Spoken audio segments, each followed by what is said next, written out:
Today I want to go through the top 3 tips to improve your motivation around exercise. This is a massive fascination of mine, and this is really going to be a collection of all the things we talk about our clients with.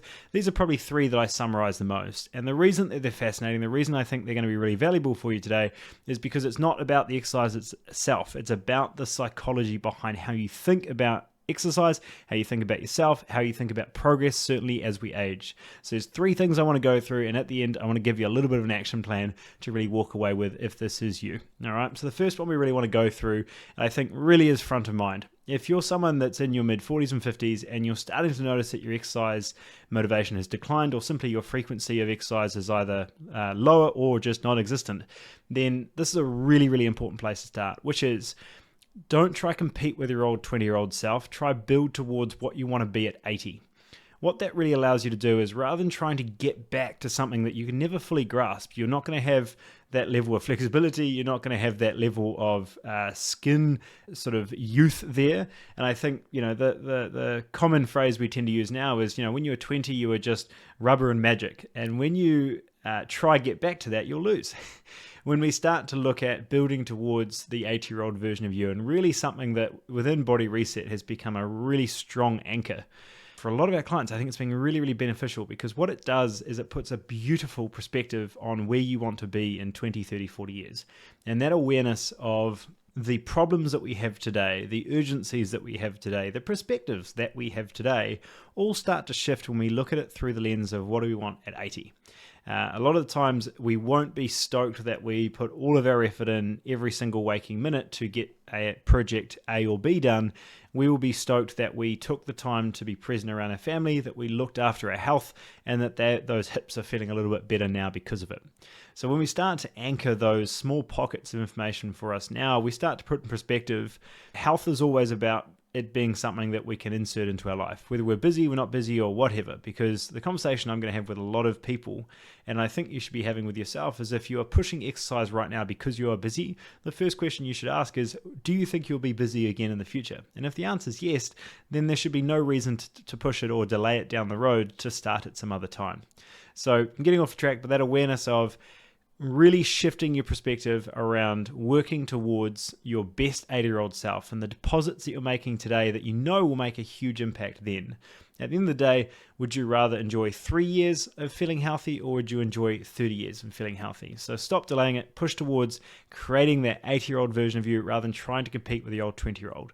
The version of that is also a lot more self-compassionate. And that's the second point, which is, are you doing this through self-punishment, or are you doing this through self-care?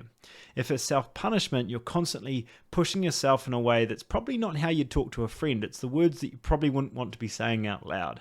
And it's those nudges that really come from a place of pain. They come from a place of lack. They come from a place of really beating yourself up and not really being your best friend.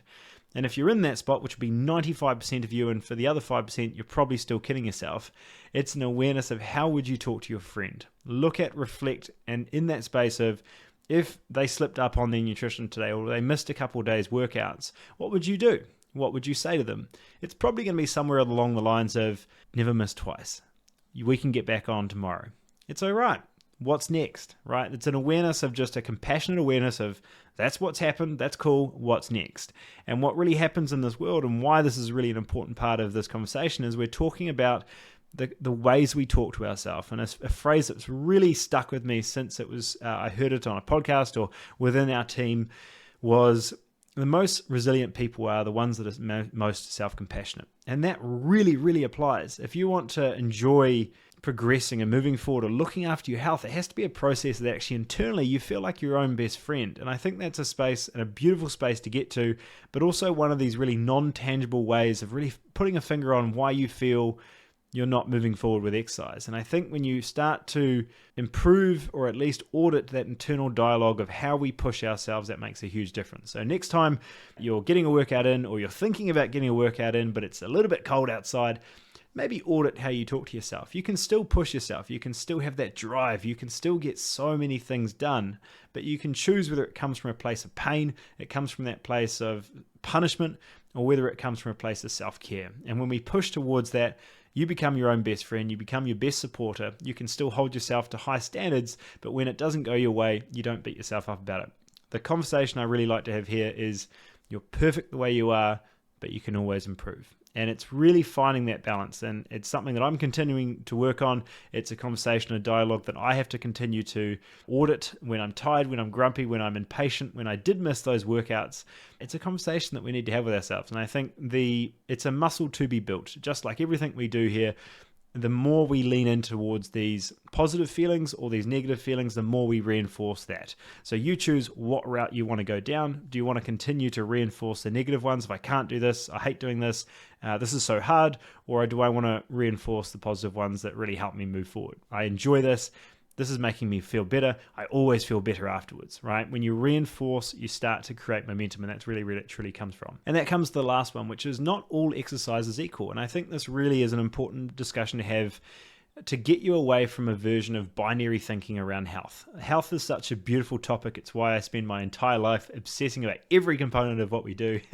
And it's really looking at, there's so many variables at play. And one of the things that if you've been in our world, we recommend a lot from an exercise perspective, purely from the lens of improving body composition and time effectiveness, is going to be some version of resistance training, contracting muscles, stimulating muscles, and making sure that as we age, you're strong, mobile, and functional as we age. That's the one thing that most of our clients are really after. And when we look at it, minute for minute, there's going to be nothing that beats that in regards to the ability to contract muscles and create stimulus. But what we're looking through, and I can talk about that forever, I can, but that awareness of looking at how we make the best use of our 20 to 30 minutes of exercise and being able to add those pockets in that week to purely create those deposits for our 80-year-old self, to create those deposits for our current self, looking great, feeling strong, mobile, confident, all of those things. There's going to be nothing better than those weight training. But the reason I say no exercise is equal is, even though that's that winner in that subcategory of body composition and time efficiency, what are the other things that you care about, right? A walk with friends is going to really fill that bucket of joy, or really connecting with friends, or whatever that might be. You might have the circuit class or the CrossFit class that really scratches that competitive itch. It could be like I did this morning, just a 20-minute rower where you're getting a good sweat on, you really feel those endorphins lift, and you feel like you can tackle the day. So it's really for my mental health. There's probably going to be some benefit to how I look as well, but really, truly, I chose and selected that workout because today I had a bit of a fog and I wanted to really feel like I show up as my best. So there's so many adjustments here that the reason I share that is it's not binary. It doesn't mean that you failed today if you just adjusted your workout. It's really a case, are you optimizing towards? That's a refreshing lens to look through, because where Body Reset as a whole is not focused on pushing one way of moving forward. We simply want to work with the goal you have in mind and build towards it. Weight training, we tend to see as being an anchor that at a whole, we would look at recommending at least a couple times throughout your week. That does not mean that you can't do the Zumba class or the cycling or the squash game, whatever that might be. If anything, we're adding it there so you can do that for as long as possible. And when I have these conversations with people around, what does that look like when you're 80? The first question we had here of optimizing towards how you feel. They still want to play a certain sport. They still want to be able to get up out of their chair. They want to take their dog for a walk, right? It's an awareness of what are the things that they still want to be able to do at that age. Now, fitness is part of that, but strength, stability, bone integrity are all big parts of that as well, right? So it's optimizing towards the overall goal and then realizing what parts you really want to enjoy. Now, one thing that I will finish on there around exercise is when running is the thing you enjoy, what you're doing is you're just getting better at running. But in order to continue to get better at running, you need to continue to stabilize and protect the joints, which are not strengthened through running itself.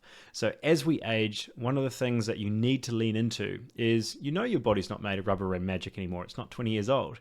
What are the things that you need to deposit in your week to look after that vehicle? It's the only one you have. So are we fueling the body? Are we sleeping well? Are we taking audit of those internal thoughts? And are we strengthening the muscles to protect those joints? Those are really the components we want to look at. My goal is for you to do, and for me to do, the exercises that we enjoy doing or the activities that we enjoy doing for as long as possible. So all of these adjustments around health and certainly exercise becomes those deposits. And when I think you create those associations between now and what you want in the future, the associations between how that's self-care and not just punishment, the awareness and a realization that you can enjoy this process and it doesn't have to come from a place of more discipline, more grit, more pain internally to really move forward. I think just simply for a lot of people, certainly myself, that realization that I can achieve what I want to in my exercise pursuits while being kind to myself by enjoying the process and realizing that every aspect of my life improves when I get 3 or 4 workouts in a week at least. When I look at that space of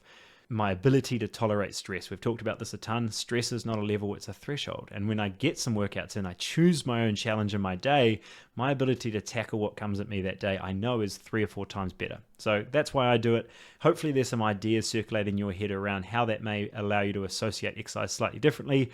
It's very much self-compassion. It's an awareness of what we're comparing ourselves to, whether to others or to an old version of ourselves. Let's future pace that and look towards what we want to do in the future, a lot more under our control, and an awareness of what we're doing and the types of exercise. If all you're doing is weight training and you feel that you're feeling a bit sluggish, your mood is low, look at changing it up a little bit. Certainly mid-winter, that's something I'm doing right now.